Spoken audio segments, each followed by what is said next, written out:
اب ان کے بعد حضرت مولانا عباس صاحب قاسمی جو جمعیت العلماء کے ناظم اعلیٰ جمعیت البحار کے ہیں، ان سے میں دعوت دے رہا ہوں کہ حضرت آئیں اور چند کلمات ہم تمام حضرات کے سامنے پیش فرمائیں۔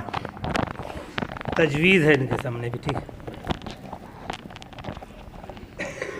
السلام علیکم۔ ہمیں تو ایک تجویز پیش کرنے کے لیے کہا گیا ہے، لیکن اس سے قبل اس مشاورتی اجلاس جو زیر سرپرستی شیخ الحدیث مولانا علیم الدین صاحب اور زیر صدارت مولانا حضرت مولانا احسن اسجد مدنی چل رہا ہے، اس میں بہت سارے علماء نے بہت ساری باتیں کی ہیں، جس میں سے میں چند باتوں پر میں اپنی طرف سے کچھ کہنا چاہتا ہوں۔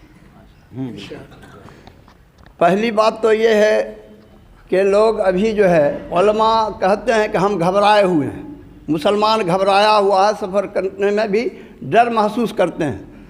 تو میں اس سلسلے میں میرا ایک مشورہ ہے کہ بھائی آپ مت گھبرائیے، نہ آپ کو گھبرانے کی ضرورت ہے۔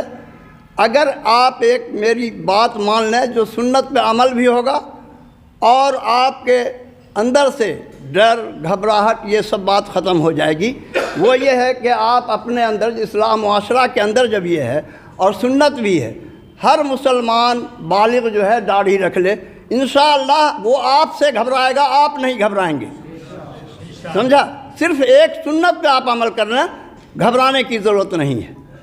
دوسری بات تعلیم کے سلسلے میں بات تھی کہ بھائی اگر 300 لڑکوں نے اگزام دیا جس میں 280 ناکام ہوئے جو مدرسہ کے سرٹیفکیٹ پر تھے، تو اس کی وجہ ہے، ممکن ہے کہ میرے کہنے سے لوگوں کو تکلیف بھی ہو، کم سے کم لگ بھگ 300 مدارس مدرسہ بورڈ سے منظور ہوں گے، اور وہاں شاید ہی ہم سمجھتے ہیں کہ اس میں 10% مدرسہ ایسا ہو جہاں پڑھائی ہوتی ہو۔ جب تک آپ لوگ اپنے تعلیم پر دھیان نہیں دیں گے، مدرسہ کی اصلاح نہیں کریں گے، اس وقت تک کیا یہی حال رہے گا؟ آپ کو ناکامی ہاتھ لگے گی۔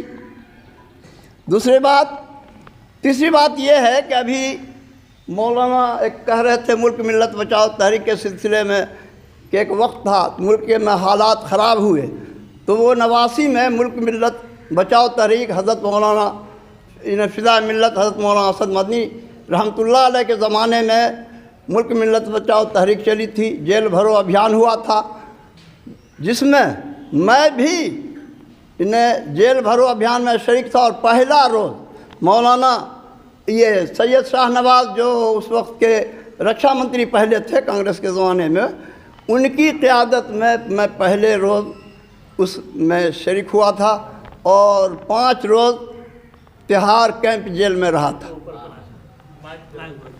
تو اب وقت آ گیا ہے، اگر آپ لوگ چاہتے ہیں کہ اس طرح کی کوئی بات ہو، میں ڈائریکٹ یہ نہیں کر رہا ہوں، میرے طرف سے کوئی معاملہ نہیں، اگر آپ لوگ چاہتے ہیں تو سیمانچل سے اس مطالبہ کو رکھا جائے، جمعیت علماء کے پاس بھیجا جائے کہ بھائی وقت ملک کے حالات خراب ہیں، اس لیے ملک ملت بچاؤ تحریک جیل بھرو ابھیان کا سلسلہ جاری رکھا جائے، شروع کیا جائے مطلب۔ اور اس کے ساتھ اب ایک تجویز ہے، اس پر تو ویسے پٹنہ میں بھی اجلاس میں اس پر بات آ چکی ہے، آج پھر وہ دیا گیا ہے۔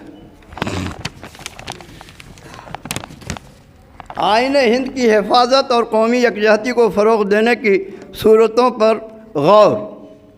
جمعیت علماء ہند کے اکابرین نے انگریزوں کے ظلم و ستم کو ختم کرنے اور آزادانہ طور سے مذہبی امور کی انجام دہی کے لیے اس ملک کو انگریزوں کی غلامی سے آزاد کرانے کا منصوبہ بنایا اور برادران وطن کے ساتھ مل کر ملک کو آزاد کرایا۔ ہمارے اکابرین کی قربانیوں کے نتیجے میں ہی یہ ملک سیکولر جمہوریہ بنا اور دستور ہند میں ہر مذہب اور فرقہ کے لوگوں کو اپنی عبادت گاہیں، تعلیم گاہیں قائم کرنے اور اپنے مذہب، عقیدے اور رسم و رواج کے مطابق معاشرتی زندگی گزارنے کا حق دیا گیا، جس سے قومی یکجہتی، سیکولر اور کثرت میں وحدت کے نظریے کو فروغ ملا۔ بدقسمتی سے اس وقت ہندوستان میں RSS کی سیاسی شاخ BJP کی حکومت ہے، جس کا مخصوص ایجنڈا اور واحد مقصد ملک کو ہندو راشٹر بنانا ہے۔ آئین میں تبدیلی، فرقہ وارانہ منافرت اور ہندو مسلم اتحاد کو پارا پارا کر کے قومی یکجہتی کے بجائے ایک مخصوص نظریے کو فروغ دینا ہے، جو ملک کی سلامتی، سیکولرزم کی بقا اور آئین ہند کے لیے خطرے کی علامت ہے۔ لہذا جمعیت علماء سیمانچل و کوسی زون کا یہ اجلاس اس بات کو شدت سے محسوس کرتا ہے کہ مذہبی رواداری اور اخوت و محبت کے ذریعے فرقہ وارانہ ہم آہنگی اور قومی یکجہتی کو برقرار رکھنے کے لیے ہر ممکن اقدامات کیے جائیں اور ایسی فاسسٹ طاقتوں کا متحد ہو کر مقابلہ کیا جائے، جس سے ملک میں ہندو مسلم اتحاد باقی رہے اور آئین ہند کی حفاظت ہو۔ صدر جمعیت علماء ہند حضرت مولانا سید ارشد مدنی دامت برکاتہم کی تاکید ہے کہ مسلمان گاؤں، بستی اور شہروں میں اپنے پڑوس میں رہنے والے برادران وطن سے سماجی تعلقات رکھیں، ان کی ضرورتوں کے وقت ان کی مدد کریں۔ آپسی میل ملاپ سے فرقہ پرستوں کی پھیلائی ہوئی نفرت انگیزی میں کمی واقع ہوگی، برادران وطن کے ذہن و دماغ مسلمانوں کی طرف سے صاف ہوں گے۔ یہ تجویز ہے بھائی، اس کی آپ لوگ تائید کیجئے۔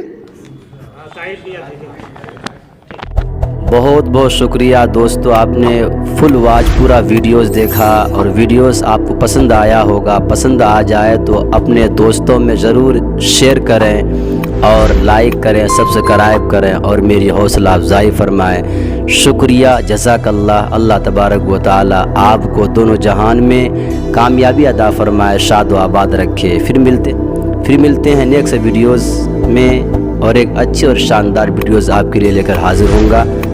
تو اجازت دیجیے، پھر ملتے ہیں دوسری ویڈیوز میں۔ السلام علیکم ورحمۃ اللہ وبرکاتہ۔